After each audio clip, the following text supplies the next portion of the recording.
Good afternoon, everyone. Mayor Jane Castor here, sitting in for Ken Hagan for the Hillsborough County Tourist Development Council quarterly meeting at the County Center on March 30th, 2023, as everyone knows. And welcome. It's nice to be here. I don't know if I can stand in and do the job that Commissioner Hagan does, but it's nice to be back with everyone. I don't know that I've done one of our meetings that wasn't on Zoom for quite a while now, so it's nice to see everybody. Welcome. So can we have a roll call, please? Yes, ma'am, we can. Antonaccio. Present. Castor. Here. Collier. Here. Gonsmart Williams. Here.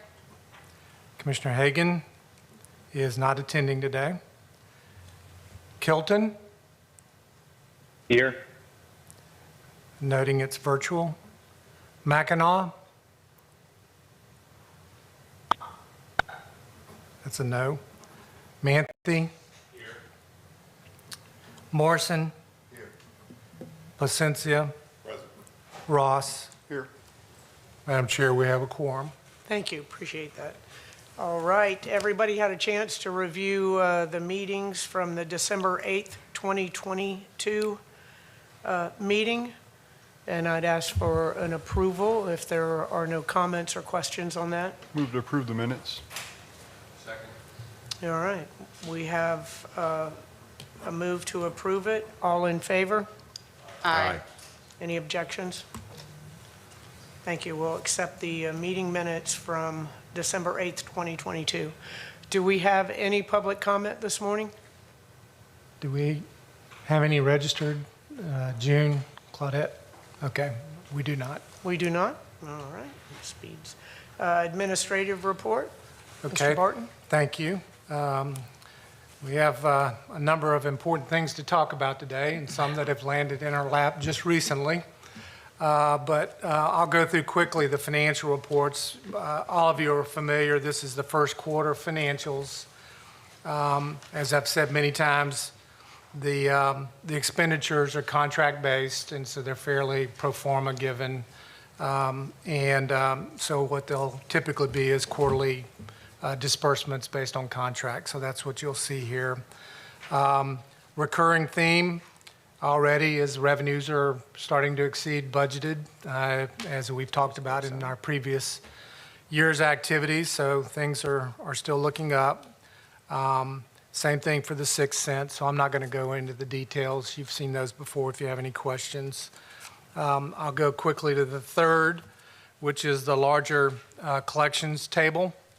And you'll see that in January, we had a tepid 15% increase over previous year, but then followed again in February with a almost 27% increase over the year. So we're still running at about 27%. For year to date, so well in excess of last year's performance activity. The next page is just the 6 cent by itself, in case you wanted to see the data. And then the next page itself is all 6 cent. In the collections, the percentage obviously aren't going to change whether you're breaking it out by 6 cent or 3 cent or the total. And then lastly, the graphic that we've always shared with you that just shows the trend lines and activities on a monthly basis. And you can see, obviously, we're off to a stellar start again for this year, exceeding last year's record activity. If you don't have any questions, or I should say I'm going to pause there because I went fast. If you have any questions on the traditional financial report, I'm certainly available to answer any questions, but I'd like to transition into a couple of business matters if there are no other questions. Thank you. So as I've shared with you, two things of business that we need to address in today's meeting. The first is, and this is typical for the February meeting that's leading into the biennial budget process that we do, and you make a recommendation to the Board of County Commission, and it's incorporated in the overall county budget. In the February meeting, which happens to be March this year, because we had to move it, we tend to talk about and get from the industry representatives, particularly some input on what FY24 and FY25 looks like. A reminder for both the board members and the audience, when we say FY24 and 25, it's our fiscal year for the county, and so it starts October 1. So we're not talking about a calendar year outlook. Technically, we're talking about an October 1 to September 30 outlook. So one of the things that I shared with you, I've also done it independently to the members, but also put a copy in. This agenda item was a tourism economics overview that dates to January this year, so fairly current, that gives an outlook on the travel and tourism industry for the United States. And I thought it was a very thorough, but also short, so therefore readable summary of that activity. And I just wanted it to be backdrop to this conversation about the growth rates that we want to assume in the budget for FY24 and FY25. Both for you and the audience, the Cliff Notes is I'll read the summary of that report because I think it's germane. A U.S. recession seems increasingly likely, affecting both businesses and consumer demand. The travel industry will not be unaffected by these headwinds. However, current data support a view that travel is on an upward swing and that this momentum will prevail through a recession.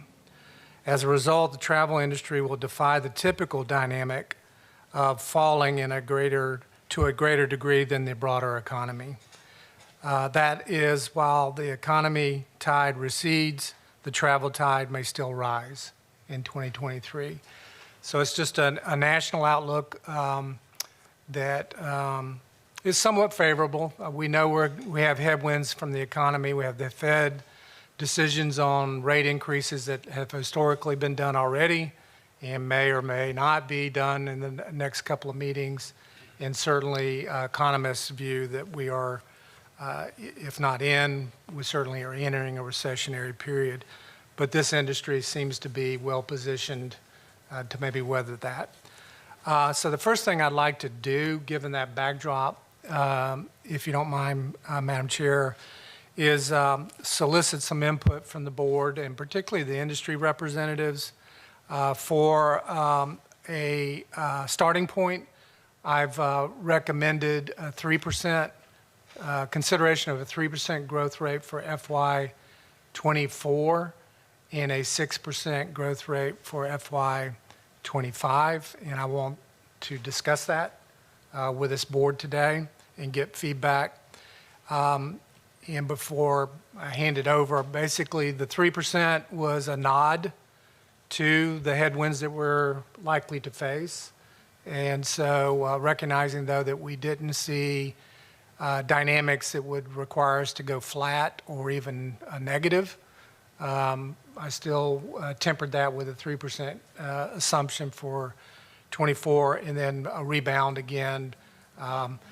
It seems tepid compared to the growth rates, but I think that's the whole point, is I don't know how long we can sustain such dynamic growth that we have even during a pandemic. I think Santiago and members of this board will have confirmed that we are at the leading edge of many of our metro peer markets. So how long we sustain that at such a dynamic rate is certainly questionable. So for the conversation today and hopefully some consensus from this board, I offer a 3% for FY24 and a 6% for FY25 for discussion purposes for the board. Let's open it up to discussion. Lou, are you raising your hand or stretching? I'm going like this. What we're experiencing in other markets, at our hotels and other markets, is pretty depressing right now. Sitting here in Tampa, Florida, we are pretty much the belle of the ball. This market is really, really strong compared to markets like Chicago and Boston and DC, and even traditionally strong markets like Nashville and Austin and Charlotte. So we're sitting here at a really good spot right now. I don't think this is going to continue. If you don't think we're in the middle of a recession already, you're kidding yourselves. So Ron, your 3% recommendation, wholeheartedly support that. And I would argue that you're looking at a 6% in year 2. I think that might be a little aggressive right now. We can always revisit later on, but my suggestion would probably be to go with 3 and 5 rather than 3 and 6 as things are going right now. So I know others in this room are experiencing softness in the market already as well. Okay, thank you. Thank you, Madam Mayor. Yep. We talk to banks all the time, as Lou does, kind of hearing the same thing. And Tampa is definitely ahead of the curve. Other hotels we have in other states, other markets, Tampa is just an outlier in many ways. But you know, maybe hearing from Santiago in terms of what the group looks like in Tampa, it's hard for me from a market standpoint because we look at hotel by hotel, and there's some new supply that's going to be coming in. There's some supply that just came into this market that is stabilizing. The Addition Hotel, the JW Marriott is really just now stabilizing. It's been around now for a little bit of time. And so, you know, there's a little bit of poaching that goes on between the hotels, but overall, I would not go more than 3 or 4%. That would be my opinion for the next couple of years until we see serious group activity, you know, and really understand what the next 2 or 3 years looks like. Because the banks are telling us, watch out what's going to be happening by the end of this year, and then everything might tighten up. And so then maybe some of the supply that we think's coming in might not come in. You know, it's speculative. The Pendry, that hotel project, that's a very aggressive and big project. You know, from a financing standpoint, I don't know where that's going. Maybe it gets done. Maybe it gets paused. I don't know. Okay, thank you. Any other? I'm going to say for us, obviously we're just in the Florida market, but we've been so fortunate.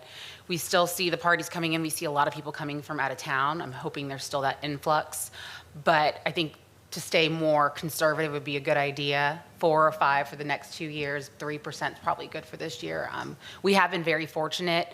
I listened to another economist, and they said that Florida is going to be that outlier, that we are not going to necessarily go with the trend, as Lou said. So we're going to stay hopeful with that, but I'm going to agree with being a little bit more conservative.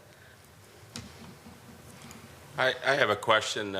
Do we have a quantitative count on rooms coming into the market in 24 and 25, and how many? I think Santiago could probably respond more accurately than I, but the supply that is currently under construction, there's really only one hotel in downtown Tampa, and that's a Spring Hill Suites. That's currently, well, actually, Pendry just started.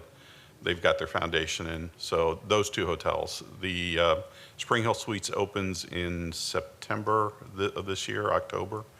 And then the Pendry is a late 24, early 25 entry into the market. In West Shore, you're really not seeing any new supply. And then the only other area where you might see new construction is up in the northeast part of the county towards USF and Hidden River in that area. So very little new supply. If you can get construction financing today, I would be very, very surprised. Or it would be so expensive that it would render the project infeasible. So my comment is a little bit different from you guys, but and that's just solely based on our trend line and the types of groups we're bringing into Tampa and the successes we're having. We have a major investment in the convention center. I think that's upgrading the quality of groups we're bringing in here. We're driving higher rate. And we are the belle of the ball right now, and we are doing terrific, and I think that momentum is going to keep going. I think just with the inflation, whatnot, you know, I think, you know, I would be an advocate for 6% in in 24 and 6% in 25, but I could certainly go with the 3 and 6% move there.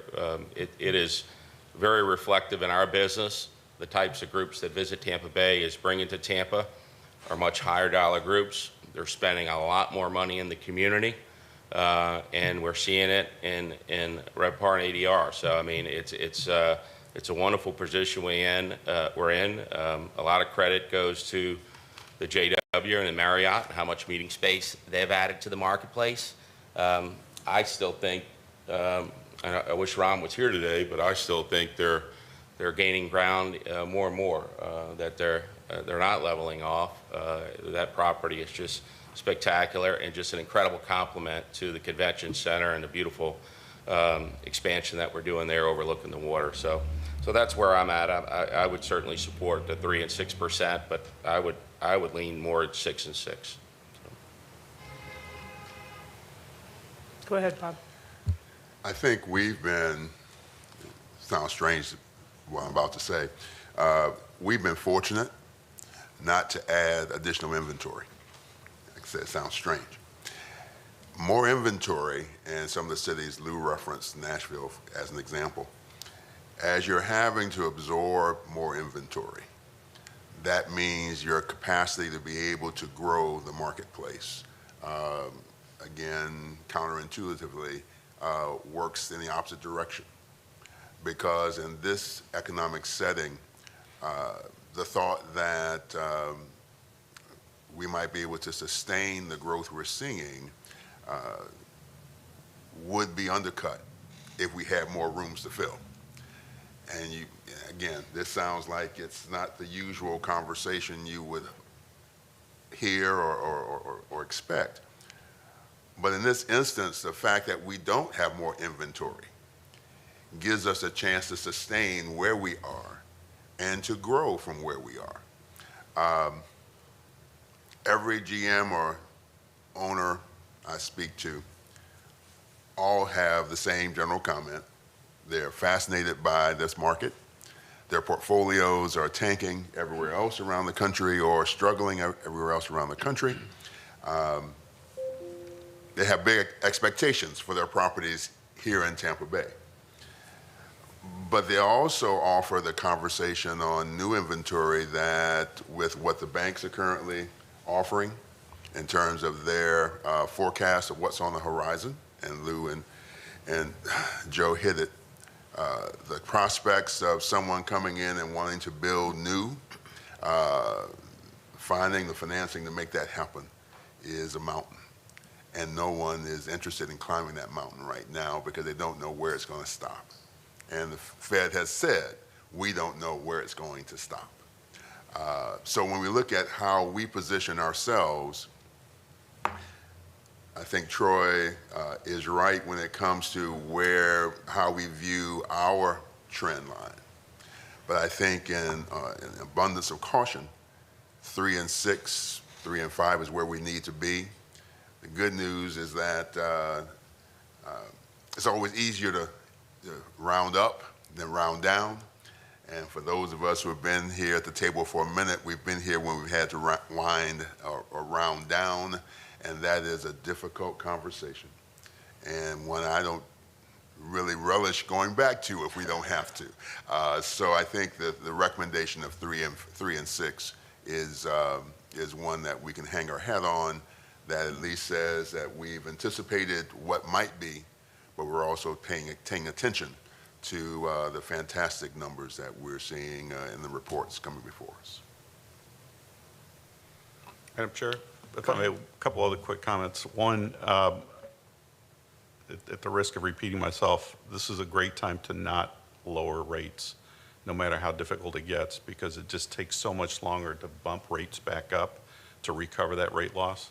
Even if you're losing occupancy, I would advise owners and GMs in this area to stay strong on rate rather than try to pick up business by dropping their rate. Because they're hurting everyone, especially themselves. And the second thing I would say is, as we look at where TDC dollars are going, I think it behooves us to focus on those segments that remain strong even during downturns. Specifically, when you look at youth sports, there's typically very little downturn in that segment of the industry, even during recessionary periods. So I'd be in favor of focusing or shifting dollars towards that arena from a marketing standpoint. So thank you. All right, thank you. Any other comments, Mayor? One quick comment. Thank you, Madam Chair.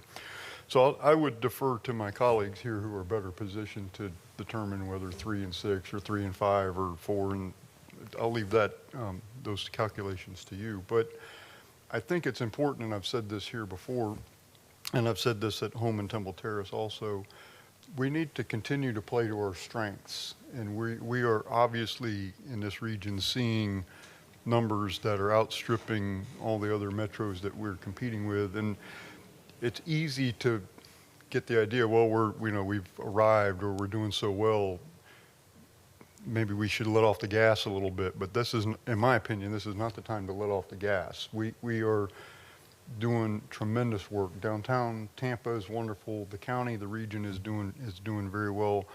And I think it's important that whether it's 3 or 4 or 6 or whatever that is, I think we need to stand hard on the gas and keep this going. And if we don't have enough inventory, that it's probably not altogether bad, because I'd rather have a restaurant that's so busy that you can't get in than to have a restaurant that, so I think that's important. And as you know, recessions they come and go, the economy cycles. There's going to come a time when this is going to change, and we need to make sure that we're still positioned so that this is the place that everybody wants to come. And so I support the increase, whether it's 3 and 5 or 3 and 6 or 4 and whatever. I'll defer to you folks who know a little more about that than I do. But I think it's important. I've said this to Santiago. I've said this here. We cannot let up. We have to keep the marketing going. We have to keep the construction going. We have to keep this momentum. And it's easy to say, well, we're doing so good. Maybe we could shave a little bit off of this or that or the other. Now's not the time to do that. We got to stand on the gas and stand hard. So. All right, thank you. Go ahead, Ron. No, I was just saying at the pleasure of the board, I would appreciate a motion and some guidance based on that discussion, whether it's 3 and 6, 3 and 5. But having something on the record from the board would be helpful. Without a doubt. Now, if there's any more discussion, because we've heard, I think everybody, the consensus on the 3% for 24, and then 25 from 4 to 6. And with the economic uncertainty is clearly something that is an unknown, but also right now all eyes are on Tampa and Tampa Bay. And so our opportunity to reach out and keep that momentum regardless of what the economy does looks very, very positive. So I think the motion, whoever wants to make a motion, we can look at a conservative 4, a 6, split the number. But, I think we all agree that we are in a very good position right now here in our community, and that people want to be here for reasons of tourism. People want to bring their businesses here. People want to live here. Everybody wants to be here now. Go ahead, Bob. Mayor, I'll be happy to make a motion that we recommend that our budget for fiscal years 23 and 24, is that correct? 24 and 25 be set at 3% and 6, 3% for 24 and 6% for 25. Do we have a second? All right. We have Mayor Ross. Everybody in favor? 3%, 24, 6%, 25, say aye. Aye. Nay. Any opposed? Okay. Nay. Andrea, Joe, and Jeff. So the numbers add up? Yeah, can I speak to this just for a second? Because I think I don't want to parse, it's a budget, and my concern is I just don't want the organizations to spend money that we may not have. I think if we do better, then that's great, and that's wonderful, and there's a mechanism for us to be able to spend the money. It's not going to go away. It's not like setting a goal in a regular business where it's a function of what's actually happening in the market. So I would prefer to go 3 and 4 or 3 and 5, just so from a preparation standpoint, because I don't disagree with you, Troy. I talk to banks all day long, all the time, and there is so much fear out there, and it's not just in the hotel business. Deals are dying, not just in our business, which means if those deals are dying, people aren't getting paid, and they're not going to travel, and so we're going to feel the effects of it. We're happy with the trend line right now. I feel it at our hotels, but I think we have to rein in a little bit of the euphoria because these things don't always last. As good as Tampa's got it, I think we should be very careful. Mayor, I have no problem with amending the motion to making FY25 4%, and then Joe's point's well taken, that if we see the market continuing to proceed in a positive direction, we always have the ability to come back and amend the budget if need be. So, And to your point, always better to increase than decrease, correct? Exactly. Okay, an amended motion, and for that, 3% for fiscal year '24, 4% for '25. Do I have a second? Second by Jeff. All right, all those in favor? Aye. Any opposed? Motion carries. And can we confirm, Nate, your vote? Mr. Kilton? We might have lost him. Okay. All right. Thank you. So, onward. Hello? Mr. Kelton, can you hear us? Yeah, I've okay. got you. Can you hear me now? Yes. Yes, we have it. Thank you. I'm in favor. Thank you, Mr. Kilton. Mayor Thanks. Pari. The second thing that I wanted to cover today, if you could bring up the presentation where we were, so we're current. It's the proposed new tourism plan partners and programs. It was right after the national summary document. What you have in your agenda package on that page, Page 22. page 22, thank you, is it's titled Proposed New Tourism Plan Partners / Programs. And they are some suggestions that I wanted to talk to at this meeting today, so we had guidance when we brought the final budget for consideration in the May meeting. I'll start by saying all of our standard partners are already built into my assumption of the model. So our approach with Visit Tampa Bay, with the Tampa Bay Sports Commission, our marketing initiatives, including our cooperative marketing with our partners, the STRAS funding and the STRAS incentive for shows, all of the things that you've seen in the budget are an assumption that I'm already moving forward with unless I hear something adverse to that today. But just as importantly, I've been giving some thought, and it really resonates the conversation that many of you have talked about, which is how do we continue to diversify our economy, and in this industry and how we spend the money is how do we diversify our marketing and market segments. And so it's all about the different segments of the market that drive. It's not one amorphous group of visitors. There's everything from traditional tourists to corporate group to conventions, and each one has a different marketing approach and a business model. And we've been very good at differentiating that. But what I wanted to do was suggest that we have some of these programs / partners that have been part of our approach on the tourism plan, but we want to integrate them into the tourist development tax and the tourism plan. So that's the backdrop for the conversation that I want to have with you. And so if you'll see on that page, I had a list of 1, 2, 3, 4, 5 suggestions that I wanted to add to the tourist development tax budget. The first is Tampa Bay Film Commission and its base contract. So we created the Film Commission approximately 8 or 9 years ago. Commissioner Hagan was certainly a big advocate of that industry segment and what we could do. And with the help and assistance of Santiago and Visit Tampa Bay, once we created that entity, we chose to house it over at Visit Tampa Bay because of the synergies that go with interfacing with the various team members and the marketing teams. There in that umbrella is the Sports Commission, Film Commission, and Visit Tampa Bay. So physically and organizationally, we have them in a good place. The county has basically underwritten that initiative since inception. We've held off on bringing it into the fold for the tourism development tax until now, but with a significant, run up and being in a really dynamic position financially, we think it is a good time to transition the funding from general fund of Hillsborough County to tourism development tax. And so I want to explain each of these to you in terms of a rationale.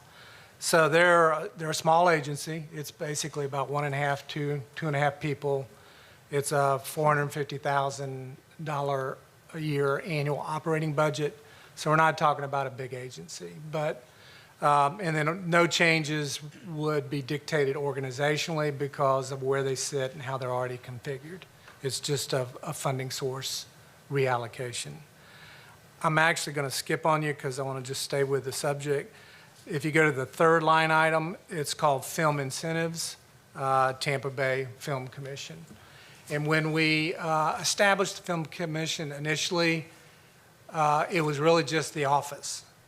But what we understood is that there would be some advantage to creating a film incentive under certain parameters, both ranging from just simple commercial shoots all the way up to full feature films. It's really the whole dynamic.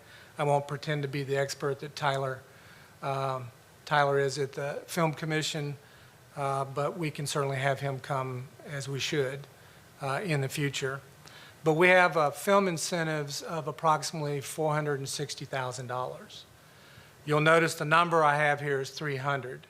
I think there's a dynamic in the film industry that is a room night generator.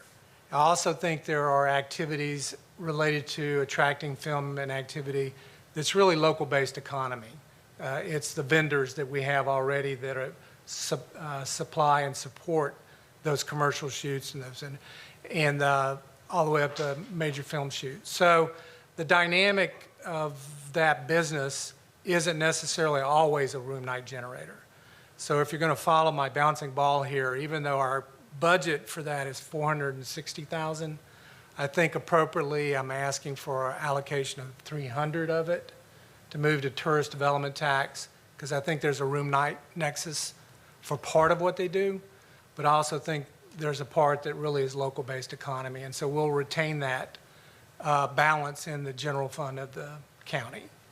Hopefully that makes some sense as well. I'm going to skip back up to the second item, high-impact events for the Tampa Bay Sports Commission, and frankly, others, but the Sports Commission is certainly one of the biggest. We carry as well a budget item in the county budget. It's been $200,000 or $250,000 a year. But as you well know, in years where, for instance, the Super Bowl, the ask is certainly much more significant, and in certain other occasions as well. So we carry a budget about $200,000, $250,000, which I would like to see, given the dynamics we are now, moved into the tourist development tax. But to lose comments and others, and knowing the work that Rob and his team does, as well as others, I'm recommending that the budget carry a more robust incentive around $700,000 to $1 million, which I certainly won't input on from the board today. So we're essentially moving some general fund, traditional historical support into TDT, but I'm also suggesting that number needs to be more robust It's practical to say when it was asked for, we went and found it. So, but I think it's good business model for Rob and other team members to know there's a robust number there that they can act on immediately, knowing that they can always come to the city and the county and ask for additional help. So that's the rationale for that number being much larger than what's carried in the general fund today. The fourth item is county sports complex. So you have a dynamic which success breeds problems. And so the problem we have is a successful sports complex. And Rob has been here with you before, as well as the Tampa Sports Authority, Eric Hart, to talk about the success. We have them come report annually here. And in fact, their model has been very successful. But what it breeds is additional capital needs. If you've been out there, parking is a nightmare. I've done so, and I know many of you have. There's needs for additional lighting. We've learned now the backup generators that are needed for ensuring that an event goes on so that we're not rebating money in penalties to events because we didn't have power. We couldn't do lights and lighting. So there's a list of those items. It's not millions and millions, but over the next 5 years, Rob's team, Eric Hart's team, and the county team have been working on a CIP. And so what it really reflected to for me was it's still a good investment for the tourist development tax to help support that. But let me go a step further here because, you know, it's inching into some new ground. I've talked with Bonnie about this, Ms. Wise, our county administrator, about this specific item. And the premise here is that if there's any county funding that goes into the facility enhancements, it should be matched with the tourist development tax, or said the other way around. If there's a tourist development tax investment, the county should match. And so just as we do with the city of Tampa on the convention center, where our TDT funds for the convention center are matched 1-to-1, and we also did with Plant City on their sports facility, the $500,000 they requested is matched at a minimum of $500,000, if not greater, by Plant City. Hillsborough County should be treated the same way. We should match tourist development tax dollars that go into that complex. And Ms. Wise's complete agreement that it should be a consistent business model that's arm's length with the county. And so when we talk about carrying a $500,000 number, you're essentially talking about if they tapped all of it, it'd be $1 million project for that year. And so we'll bring back more if this ends up being in the budget. And let me also say, when not used, much like all of these items, it reverts to the reserve funds for the TDT. So these aren't lost dollars, they're just unused, and they'd move back in. So that's kind of the rationale for that. And then the last, I'm frankly kind of excited to talk about, we with your approval and the board's approval, probably 2 cycles ago, did a corporate demand element that we call Make It Tampa Bay. And it's a cooperative effort with the EDC, but it was really meant to begin to have a marketing focus that was towards talent. And so when we have visitors here, can we also say, gee, by the way, wouldn't you want to work here? Don't you want to bring your talent here? And so that's by all accounts been very successful, and it's a great cooperative effort with the EDC. I think that's the good place for it to be. But it's really an individual talent-specific marketing initiative. It's about placemaking and saying, well, what a great place. What we really want to do more and more of as well, and I've talked with Santiago and his marketing team, is a corporate transient demand marketing. So there's words in there, and those words are important, but I also want the industry representatives to lean in on this conversation. So corporate transient demand is different than corporate group demand. Corporate group demand is akin to conventions. And so these are corporate entities that are bringing major events. So they kind of fit into the convention and group business, and they're a different animal. Corporate transient demand is business travel. And these are people coming to PwC, Citicorp, any number of our corporations in our community, and they're business travelers. They don't have to be the employee of that entity. They could be vendors and people doing business with that corporate entity that are traveling. They tend to be very high-end. They're expense-oriented. Of course, they have their own fluctuations in a recession, but they also tend to be higher rate.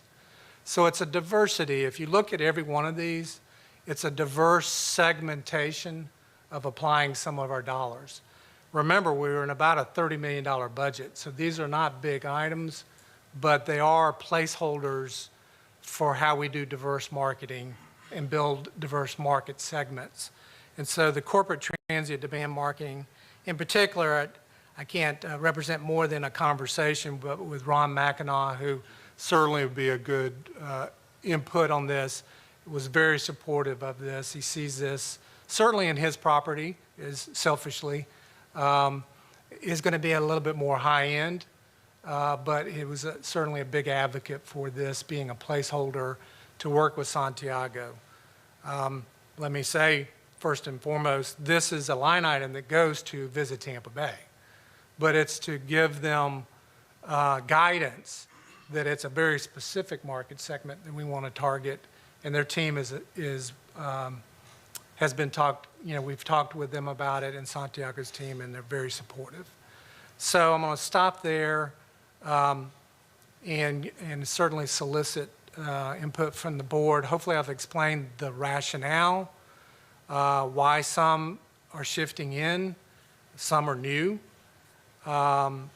As you can see in the overall budget, pretty small percentage, but we do think they're important. And so, Madam Chair, I'll turn it back over to you for conversations and hopefully some board action.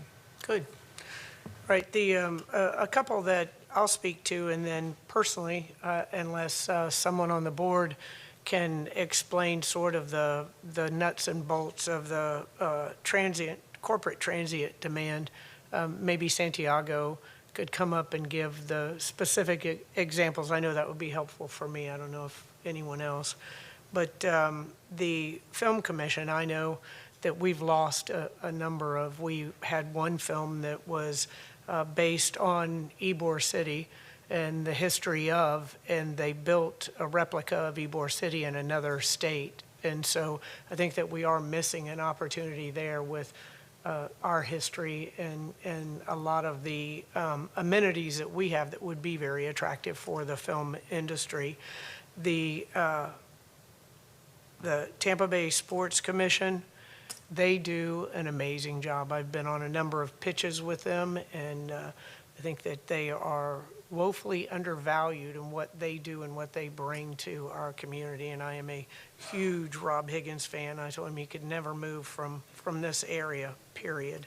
The sports complex, clearly that's been much more successful than ever anticipated. So that's a great asset for our community.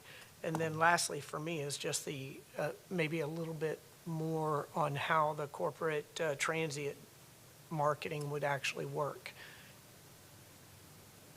Well, I'm going to start, but I really want some of the industry folks to lean in on this conversation, and Santiago as well, because it's a sliver of the piece of business that we attract and we obtain in the marketplace itself. So rather than kind of going back over some of my summary of it, if I could ask Lou and Joe and others just to kind of speak to how it's different than other market segments and how we, even within corporate, it's different than corporate group. And hopefully that'll help some as well. Yeah, corporate has been a little bit of a lagger. And Lou can give you some statistics. It's getting better and it's coming back. It's it's going to be all about the execution and how you execute towards it, because some corporate travel you can't necessarily influence. A guy got to come down and come visit PricewaterhouseCoopers, and he's got to have a face-to-face. That's the reason he's coming, is because that's got to happen. So how you execute it, and I think there's some interesting ideas on how we can do that to make sure that a lot of the companies out there know the companies that are here, so they can do a triple whammy. When they come to see Price Waterhouse, they also come visit Deloitte & Touche, and they come visit, and so maybe the execution is about how robust of a business trip they can have. And I agree. I think we're doing a great job on sports and group and et cetera. This is an area that historically, you're right, it's been expense report dollars, and these guys spend a little bit more, and they do their thing. In terms of the other items, the sports complex, the ROI on that thing has been tremendous. The room nights that we get off of that have been huge. I think they budgeted 30,000 room nights, and they're passing that. So that's kind of a no-brainer. I agree on the film thing. I can't stand as an old sales guy to lose any piece of business over anything like that. So, and then I do agree. I think having this bank for the sports commission, and in some cases, Santiago's got the need to pay for something at the convention center or things like that. We need deal-making money. I've always been a fan of that. I've said that many times at this thing. These guys need the deal-making money and the flexibility to get these deals done quickly. Sometimes you're competing against another market, and you got to be nimble. So I think this is a pretty good plan. Other comment? If Go I ahead, may. Lou. Corporate transient is a fun segment, and it's an easy segment for us to go after, because people do want to be here. People do want to travel here. As Joe said, they typically, the corporate traveler, the business traveler will pay a higher rate typically. They end up spending a lot more money than your group accounts typically. We're a little behind the rest of the crew here. Visit Florida, for example, and Enterprise Florida, through the state, Visit Florida has already begun a very aggressive corporate transient campaign, and it's going very, very well. I think we should take advantage of that and piggyback onto that. The other benefit of that corporate transient traveler is that there's a great chance that those people, just given where things have gone after COVID, you may have somebody come here as a corporate visitor and stay here and become a resident here and add to our community and our diversity. One other thing that we shouldn't forget about is that, as I said, they spend a little bit more money not only on hotel rooms, but also on things like restaurants and rental cars. If you've got a big group account coming in here with 4,000 rooms, they're typically going to be shuttling or Ubering, or the association is going to be putting together a transportation system for them. Corporate travelers will rent cars, and that's a great source of business revenue for the community. Question for you, Ron. Your proposed, for example, for the film commission or for the sports complex at $450 and $500 respectively, is that per year, or is that for the total 2-year cycle? That's annual for the budget. I would, well, I'll wait until we get to the decision-making or recommendations. But All right, other thank you. comments? Go ahead, Troy. Okay, thank you, Mayor. A couple questions. I'm very supportive of the Film Commission's recommended budget here and incentives. On the high-impact events, I think it'd be very prudent, and it may already be done, to put a quantitative number on room nights that a high-impact event is. I would also request that Visit Tampa Bay be listed with the Sports Commission in that line item. We have national conventions, you got Bollywood, things that fall outside of sports that are high-impact events that Visit Tampa Bay could use the funding for. So I would recommend they be listed as well as a room night production quantitative, because let's face it, we all think our personal events are high impact. So the county sports complex, I think that's a great investment as well. On the corporate transient demand marketing, I would like to see some guidelines on marketing to these small meetings and corporate transient, more defined guidelines. I don't view it so much as an individual talent marketing. I think that's taking care of itself on the wonderful community we're building. But I think there is a need to market to the small corporate meetings that do have a high spend per visit and affect the economy in a far different way than a typical group booking. So I would be very supportive of that and putting some definition into what a small meeting would be and where that money would be spent. And I think that is, that's it. That's my All right. comments. Well, Thank we'll you. come around the horn. Jeff, you had comments? Yeah, I agree in principle with all 5 of these programs, but I also would like to see a visual. I've seen what Visit Tampa Bay is capable of from a group and convention standpoint for marketing, and I'm just very curious to see what it would look like for the transient, what that would look like.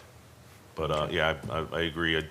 I'd like Joe, I have the salesman made to see the story with the Ybor City thing that makes no sense to me, how they would reconstruct Ybor City. That has to cost much more money than whatever the incentive is they got to do it in Georgia or wherever they did it at. So, Right. But yeah, I'd love to see the Film Commission get more money to retain some of these things that we're losing. So, thank you.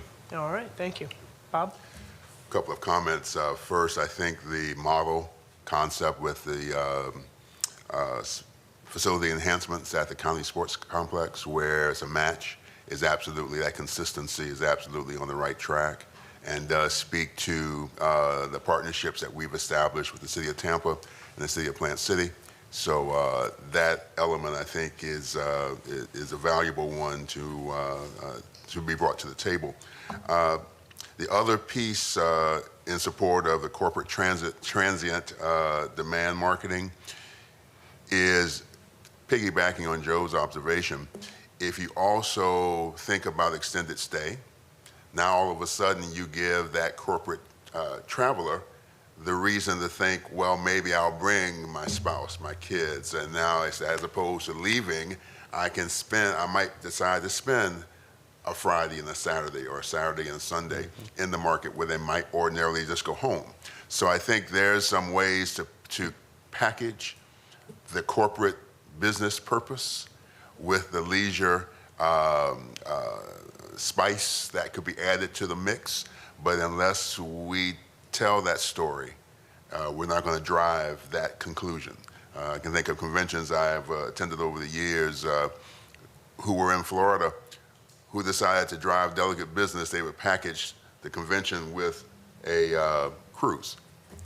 And all of a sudden they see the numbers jump because folks said, well, okay, this makes sense now. I can do the business of my convention and then take a 3, 4, 5, 7-day cruise as a piece of this overall puzzle. So I think there's an extended stay component that does make the corporate transient proposal one valuable to look at. I think everyone's observation regarding seeing what that might look like would be helpful.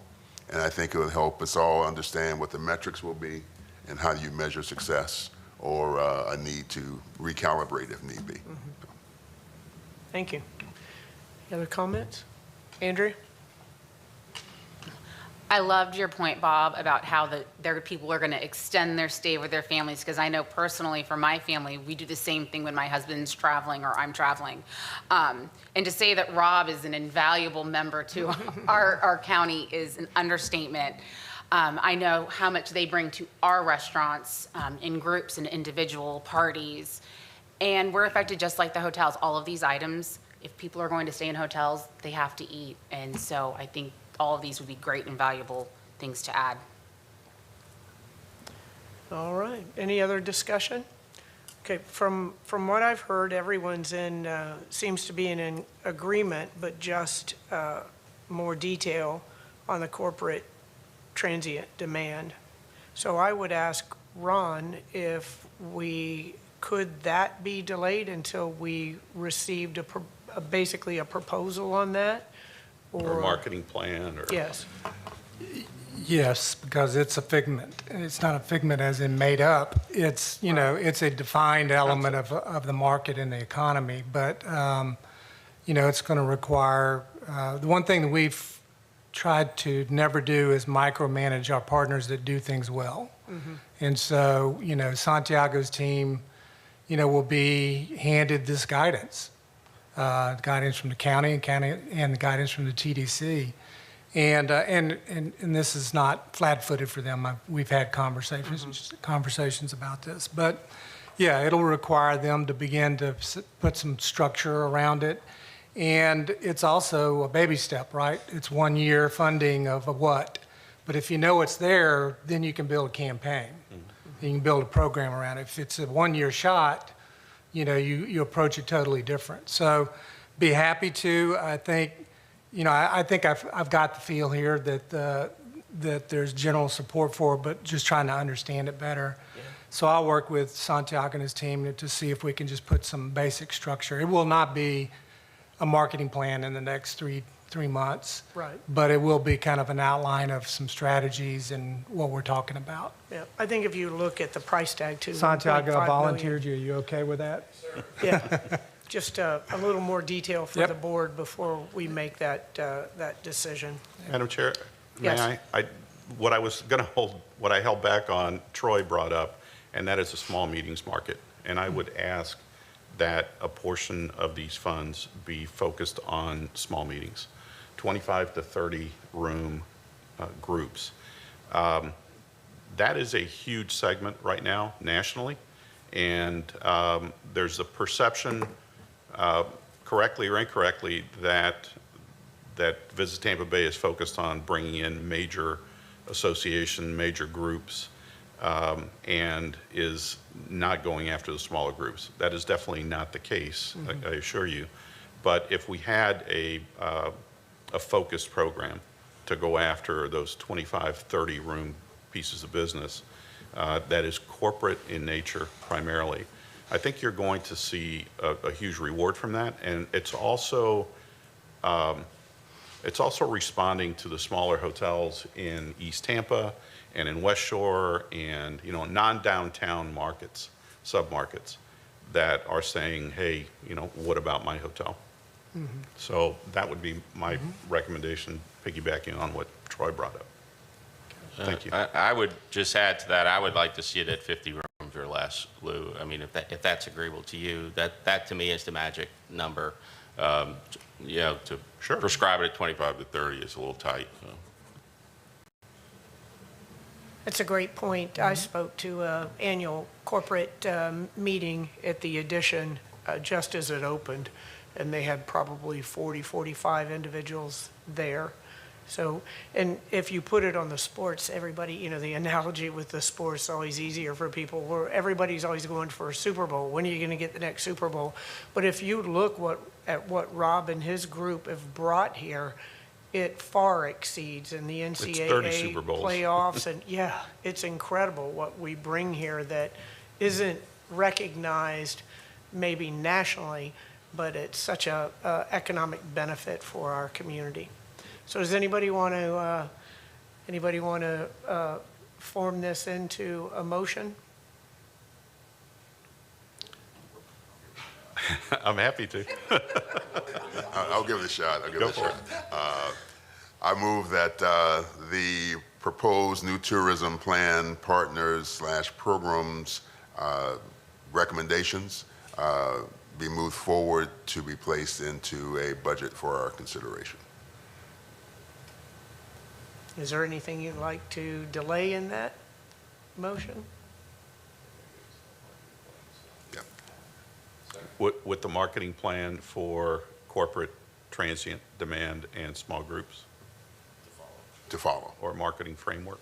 Yes, marketing framework. Okay. All right. Do I have a second? Second. Okay. All in favor? Aye. Any opposed? Excellent. Mr. Kilton?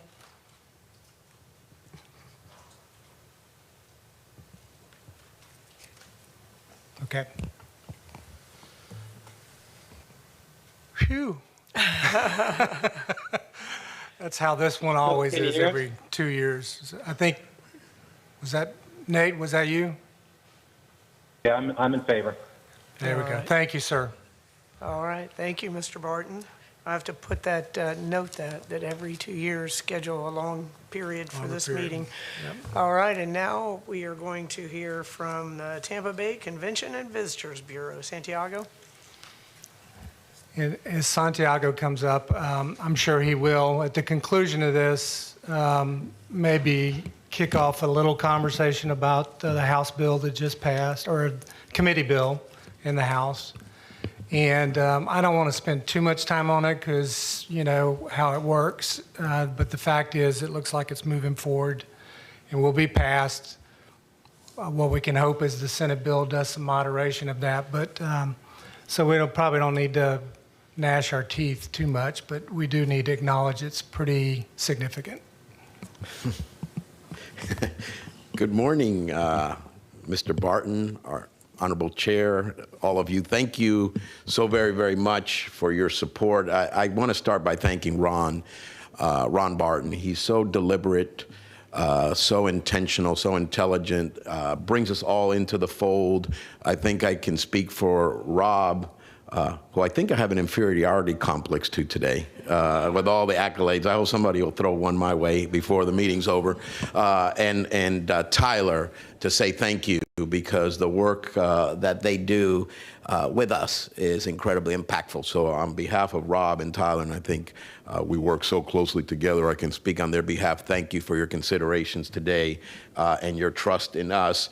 I was mentioned a few times, so I'm going to try to go back to answer some things so I don't leave anything unanswered. I didn't bring my magic 8 ball today because, as we know, even the certain in the past has become uncertain, right? We riding records and then things happen and what we thought was going to happen doesn't happen. But I can certainly tell you, based on now 10 years, have a decade in this seat here shortly, we've bucked national trends over and over and over and over again. And that's not to argue against capital financing and all those things, because that's not really where my focus is. But looking at trends over the last 10 years and the things that we have experienced, like the pandemic, and how uncertain we were of how when we would come back, and coming back within a year, and the way we've told the story and caught the attention of the Michelin Guide and Time Magazine and Forbes and Money, I think has placed us in the position that many of you spoke about earlier today, that we are the belle of the ball and everyone looks at us. I can tell you that 10 years ago, when there'd be a gathering of my colleagues, no one would talk to me. It was the craziest thing, you know. No one would acknowledge me. And now, when there's a gathering of my colleagues, I'm a very popular guy. And I sometimes don't even know some of my colleagues. Like, who is that? Oh, he runs Vegas. Oh, okay. Oh, who's that? Oh, he runs DC. Oh, who's that? They run San Diego. So it's a good place to be, because I think of the work that's done. On the group business side, Joe, back to that, extremely strong for the next several years. In fact, this summer, next summer, 25, batten down the hatches. What's really interesting is, even in spite of some of the things we're having to work around, groups that are booked to come in the next few summers are asking for additional room blocks that we really can't find. So it's a good problem to have. So again, group business is very, very strong for the next few years, quite honestly. And back to the corporate transient demand, you know, certainly we've had conversations with Ron about this for some time. And we can certainly put together a model that will show the activity that will occur. And as many of you know, we're grounded in metrics and how we'd come back and show return on that investment and the movement of the needle, because we've had so much experience with the tourism marketing district and anti-human trafficking, and you know, every niche we've gone after, we've been able to add metrics to and show these dollars resulted in X return. So we'll be able to do that actually quite easily. So again, very, very appreciative of what's happened here today. Thank you so very, very much. So I'm going to run through a lot of stuff very, very quickly. So if we could pull up the presentation, we'll go right through. Next slide. We'll move very, very quickly. This is our quarterly report, and you can see their occupancy this first quarter, and again, we're going back to October, November, December. Smith Travel Research numbers, you see the increase in occupancy. I can tell you that January, February, March far surpass that average for the quarter. We have been riding over 80% occupancy for January, February, and March, and 82, 83%, and we've got some stuff coming to town. We've been mentioning some of these special events like Taylor Swift and Beyonce, and we've got the folks from Bollywood in town. We've got some blockbuster events that will increase that occupancy. Bob always tells me when I say, you know, we're riding 80% occupancy, he says, well, what about the other 20%?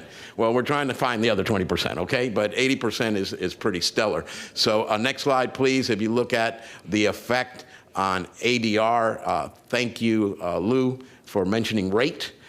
We've seen, believe it or not, when you're competing against yourself and you've been riding high, it's hard. In fact, right now for March, we're in the 80s, but a little bit lower than the 80s from last year, but still the rate is much higher. So Lou, thank you for those comments. So you can see the increase for quarter one of rate. It's actually been higher for this second quarter that we're already in. So when we come back and show you that, you'll see that as well. RevPAR, I believe is the other slide. Next slide, please, for quarter one. And you see, obviously, a correlation between average daily rates and RevPAR for the quarter. Again, these are actual Smith Travel Research numbers for October, November, December. And when we get to bed tax collections, it's a month in the rear. So I want to always reference that. Next slide, please. Revenue. Obviously, you know, show me the money. You see the increase quarter by quarter. First quarters for fiscal year 21, 22, and 23. Again, Smith Travel Research actuals for those 3 months. Next slide. And then when you look at performance for the quarter one of this year versus quarter one of last year, you see the percentage increases on the slide there. So again, great story, fantastic numbers. Next slide. And then by submarket, if you look at downtown, first quarter of this year, slightly under 70%, still a little uptick from first quarter of last year. Revenues, ADR, RevPAR doing very well. Next slide. Next submarket, I believe, is East County. And you see East County's numbers. Again, some attributed to the sports complex out there, other events that happen in the fairgrounds near Brandon. So, you know, good story to tell. Next slide, I believe, is our North Tampa, Bush area. Also very, very strong numbers. And then finally, when we get to the next slide, we see West Shore. So everyone hovering for that first quarter around 70% occupancy. Again, I can tell you January, February, March will be higher when we come back to you. Next slide. Is now hotel taxable revenue. These are county numbers, a little bit different representation than what you've seen from Mr. Barton. You see quarter one, which is October through December, but actual collection September through November. And you see the increase there by quarter back from fiscal year 21. That's taxable, hotel taxable revenue. Smith Travel Research does all revenue. This is just taxable. We like the taxable revenue. Then the next slide, please, shows the bed tax collections, the correlation, the 6% collection for September through November, which is the October through December number for the fiscal year. And you see there, you know, obviously the huge increase in bed tax collection. Next slide. When you look at calendar year, because this is our first time getting together after last calendar year, and these are Smith Travel Research numbers. You see how we stacked up for the calendar year, all of Hillsborough County. Next slide, please. And then our convention competitive set, which is very nice. I love this slide. Probably know why. Because 10 years ago, when I started doing this, we were probably in the bottom quarter in a lot of these slides. And to be now at the top of the slide really says something. We were number one in occupancy in the comp set for the calendar year. We were number one in occupancy in January. We slipped to number 2 in February by a 0.4% or something. And I'd love to see how March and April's going to stack up because it's been that strong. So again, you see the comp set standing there for occupancy. Next slide will show you ADR. And again, as I've referenced before, and Lou, I hope will attest to this, you know, it's a function of the product that you have and what you can charge. And so even though we've seen an increase, and we should continue to see increases, you see where we stack up there, and that's a function of the type of product and the volume of that type of product. So, you know, want to remind everybody, we just got our first 5-star hotel. Some of these folks have had 5-star hotels for some time and multiples. So some of you know this product better than I do, but I can tell you it's not a bad place to be. I'd love to be in the top 3, but we'll see. And then when we get to RevPAR, the next slide, you see obviously the correlation with revenue per all available room compared to revenues. But nice position to be in, not a bad spot to be in. Next slide. And then hotel taxable revenue for the calendar year, which reflect collections from December through November or January through December. This is a notable number because before the pandemic, we had set a goal of 1 by 25 or $1 billion by 2025, and we were actually able to capture $1 billion in 22. So coming out of the pandemic, our team said, do you really want to keep talking about $1 billion by 25? Because, you know, we don't know how things are going to shake out here. And we went a little bit silent on it and then started seeing the numbers and started talking more about it. And then we actually hit the $1 billion in hotel revenue in 22. I think back 10 years ago when I started, we were around $423 million. So it's a nice jump from back in 2014 to 2023, 24. Next slide, please. And when you look at the bed tax collections, some of you will remember the 30 and 3 campaign a few years back, hit 30 million in bed tax collections in 30 years. In 3 years, 30 years would have been, you just fired me for that. We've now hit 61 million a few years later, doubled that number. And what Ron showed you this year, we'll see where it ends. So again, great movement there. Next slide. Like to give you kind of a snapshot of things. Of Ken, multicultural business development, super important for us. All groups are important for us. You know, I love the conversation here about small meetings and small groups versus large meetings. And so this is a reissue of a video that made us one of the first in the country to do a multicultural business development video. So I hope you'll enjoy the video here, short video. The beauty of a world lies in the diversity of its people. Tampa, a city born with diversity in its DNA. I am the 4th generation born here. It doesn't matter where you come from, you're gonna feel like you're part of the community.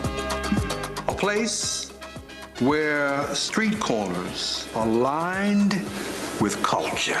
You get a little bit of something different everywhere you go. You have your wake-up calls, your morning roosters, and the smell of the café con leche. It makes the city rich and interesting. It really embraces who we are and what we're about. Tampa is experiential diversity. The streets are always packed. There's booming restaurants and bars and art studios. Big enough to have everything you want. We have an amazing airport. If we want to take a cruise, we have a great port. And small enough to make you feel important. Everyone feels welcomed and feels respected and valued. You will feel special. You will feel that attention and love. Everybody gets either a wink, a nod, or a smile. Embrace new taste. We are a destination for food now. Obviously the Cuban food, right? The Cuban sandwich in Tampa is #1. All the spots I go here, you can't find anywhere else. Smile big. There's always something to do. To bring us all together. Dance to your own rhythm. Make new friends. Tampa's the place. So that's why I say, come here. Unite. Tampa is growing leaps and bounds. Honestly, we're just getting started. Tampa puts the spotlight on you. We invite you here to shine. Treasure awaits.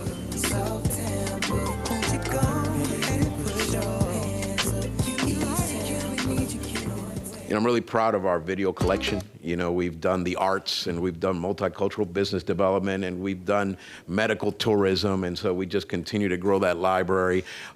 Just a snapshot of how busy we've been. We've launched what we used to call our winter campaign. Now it's really, just one of many, many campaigns. These are the markets that we hit. When I first saw this, silly of me, I asked, what was the number 2 market, and that was over in California, and they told me we don't want to go that far. The return on investment probably won't be there for us. So LA would be number 2. So we're hitting all the top markets that we think we get a return on investment from. Next slide, please. Just a great amount of campaign using premium video. You wouldn't see it here, but if you're out of town and you're watching, some streaming television or connected television, there are a lot of our ads that pop up. In fact, some really cool things where you actually get to pick what you might want to watch from Tampa on your screen. You got to watch one of them. So if you don't pick one of them, it'll pop up for you, but you get a variety to pick from, which is also a first for organizations like ours. Next slide, please. When you look at, we were the first to wrap Uber and Lyft vehicles, and now we're wrapping premium vehicles, but we're wrapping the tops. So if you're sitting in a high-rise in Chicago or in New York and you look down, you see Visit Tampa Bay on top of the vehicle, not just on the sides on the street. So one of the first to completely wrap the vehicles, which we think makes them very, very unique. Next slide. Also hitting a lot of those trans lines that are up in the Northeast, wrapping them. I always chuckle when I'm at the airport and I hear our mayor's voice and it's completely wrapped in St. Pete Clearwater. And I'm like, well, we're not doing that here, but we're doing it up in New York or Chicago or somewhere else. So it's always great to have a little bit of train envy and get it done, in a big market outside of our market here. So next slide, please.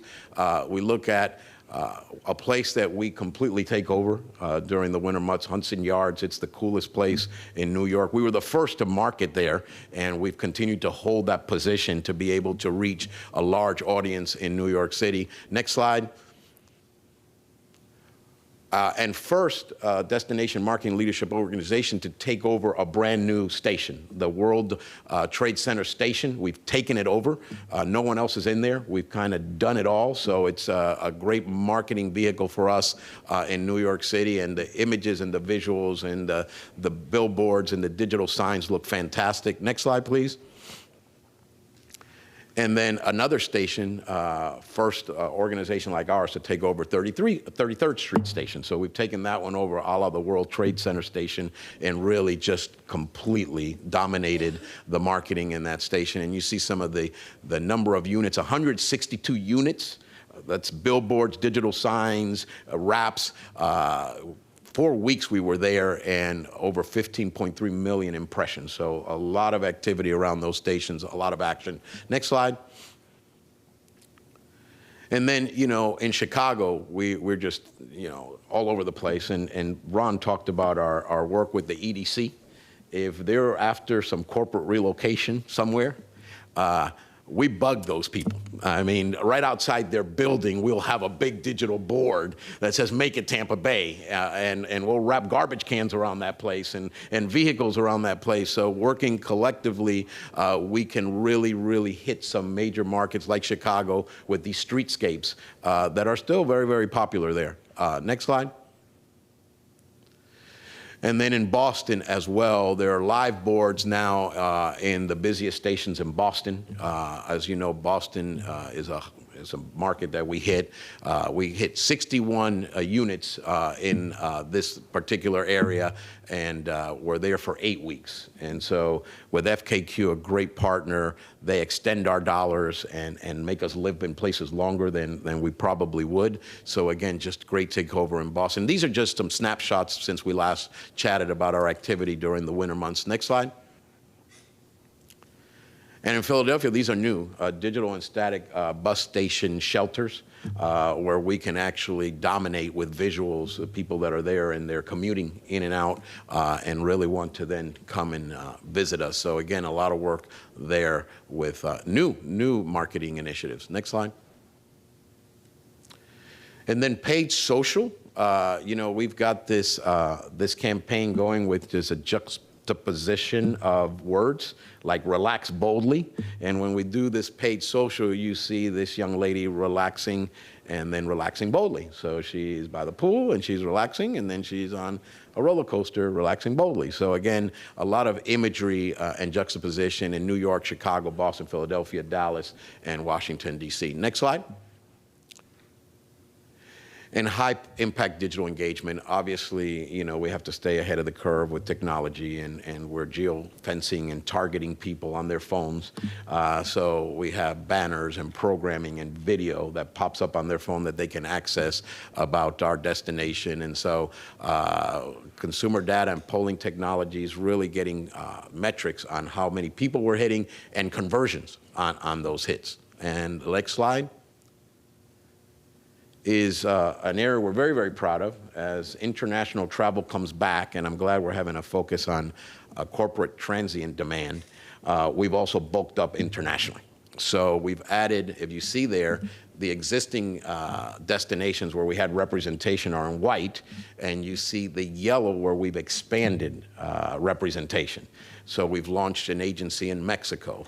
We've launched an agency in Switzerland, in Eastern Europe. We've launched an agency in Brazil. We had a representation there, but now we have an agency there. So we've also launched an agency in the UK where we had representation. So we've actually bulked up and are spending more marketing and sales dollars in those international markets, because as we've seen, with our friends at Virgin Atlantic and their interest in Tampa International Airport, launching dailies from Heathrow a few months ago, international travel is also starting to come back, and some things are going on to help with visa and wait times to get people to travel again, lowering travel restrictions that were in place with COVID. So a lot of activity going on building back our international presence from the U.S. So don't want to end on a negative, and it's not meant to be. So Ron alluded to a bill that was dropped last Friday.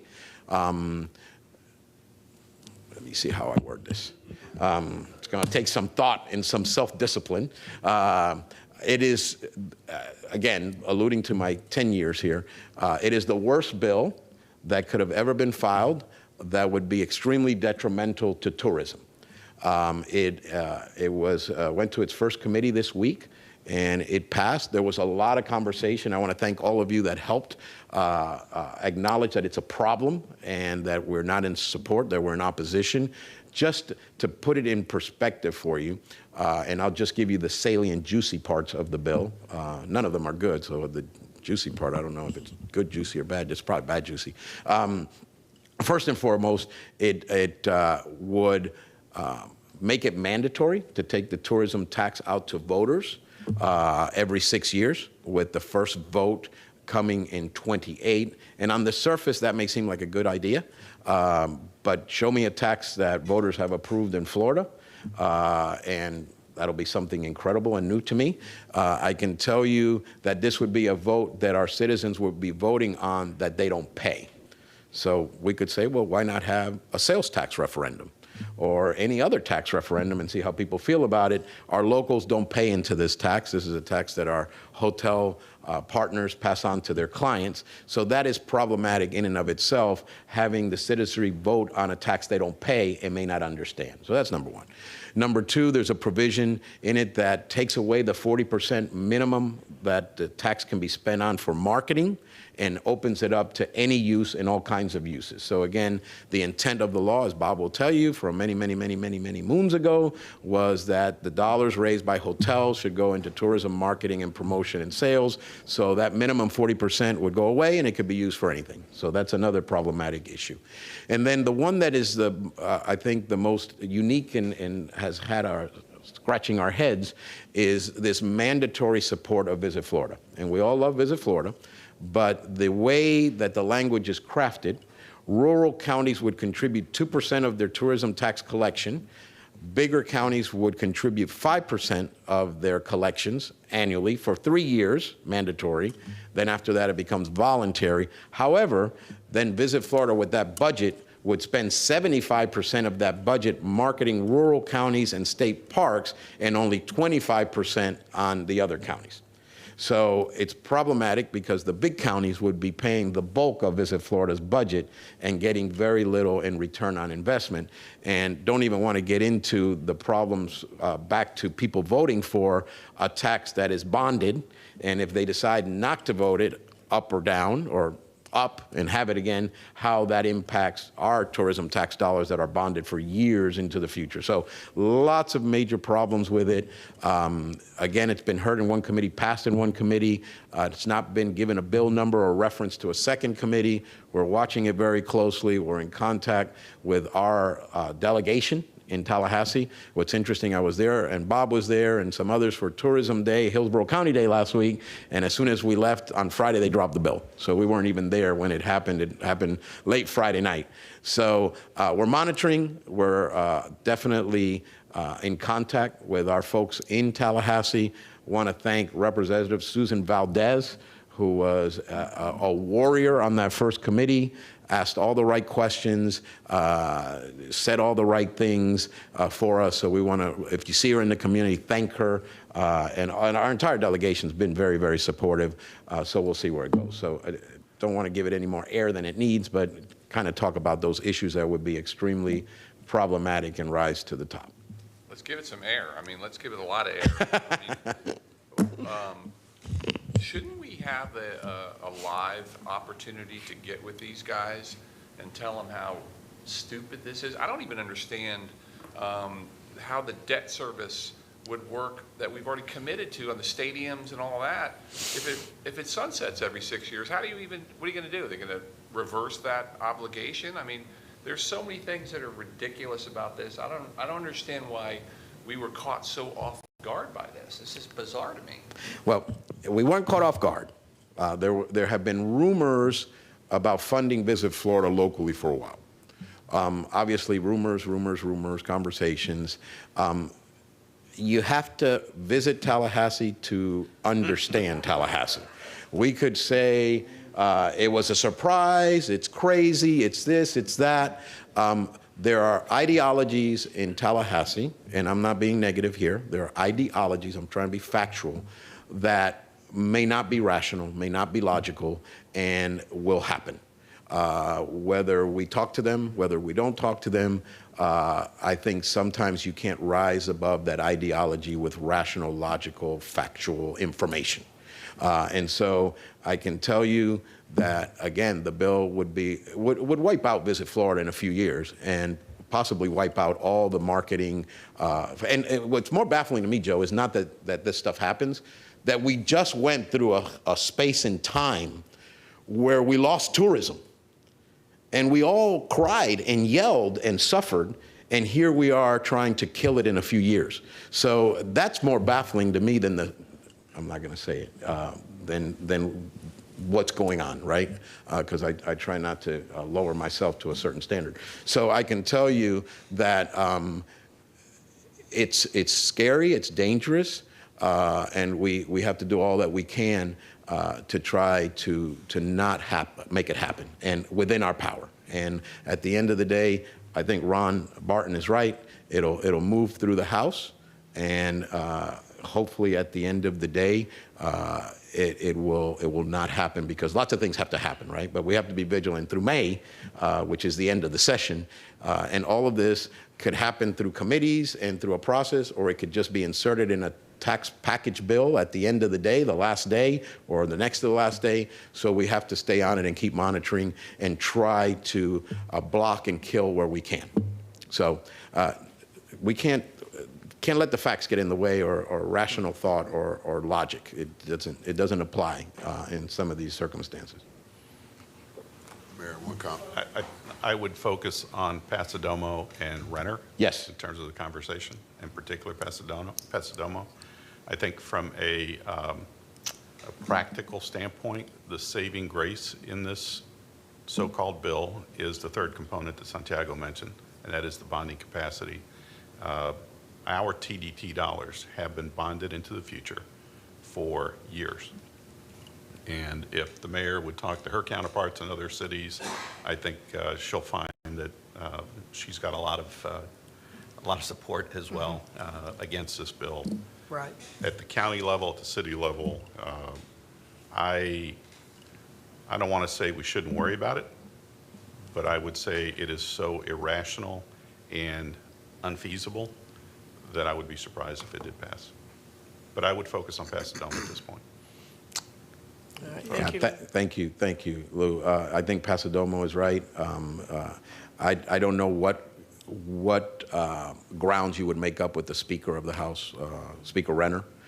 My colleague in that part of the state has worked on that for some time, and we are where we are. So I can tell you that the Senate and Pasadomo is the right place. And quite honestly, you know, I need to, full disclosure, the governor proposed $100 million in his budget for Visit Florida, and the Senate went in at $80 million, and the House went in at $0. So I can tell you there's great support to continue funding Visit Florida by the governor and by the Senate. And so Ron said, we all know how this goes, right? So there's a long way to go, and there's negotiations, and there's trade-offs, and all kinds of things that can happen until the gavel hits in May. Bob?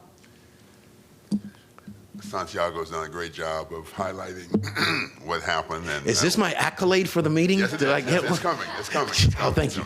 What happened and didn't happen in Tallahassee. I think it's fair to say this, and logic won't apply in this instance. When you think about the fact that no one disputes that tourism marketing, and Visit Florida in particular, has contributed, in essence, for every dollar of marketing, $3 of sales tax. It's collected by the state of Florida. So the business logic isn't working, because you would say this makes sense. You might even offer, well, didn't we just have a hurricane in Southwest Florida? And don't we still have folks who are hurting and don't have housing? And couldn't we do something in that regard? And the answer would be, well, that makes sense. Could someone offer, with all this excess revenue we're generating, let's keep pushing and let's reduce taxes for the local homeowner by maintaining our marketing strategy and energy? But that doesn't quite hold water either. So I think two observations in closing. Number one, or three actually. Santiago, thank you for a wonderful job you've done. You've just been outstanding, and we wouldn't be where we are today without your leadership of Visit. Thank you, Bob. Can I still live in the area for a while, Mayor? Can I stay with Rob? Can we both kind of hang out here for a little while? Secondly, I think that we're going to have to, as an industry, widen our lens. It's no different than I share with our board all the time. Folks pass our hotels and have no notion of the value of those hotels, because if they don't have a reason to go in, they see a building and don't have an appreciation of the jobs and don't have an appreciation of the business support that we offer. We've got to begin letting our community, broader community, know how valuable we are and continue to be. And then thirdly, I think that in Tallahassee, I'll call it what it is. It's inside game. And so we're going to have to begin to cultivate our relationships, not only with our local delegation, but also with the leadership of the House and Senate in particular, to send a message that Florida is where it is because of what we've done in this industry and what this industry has meant for Florida's recovery. And bottom line is that if we are about that multi-factored strategy, we've got a shot to turn what's happening in Tallahassee around. But the moral of that story is we don't have the luxury of being silent because of what I saw last Wednesday with a reason to pause that we are going to have some issues going forward in this state regarding how we navigate some of the factors and issues that are being brought to the table that all are about undercutting what we all have worked to build for a very, very long time. Mayor? Thank you.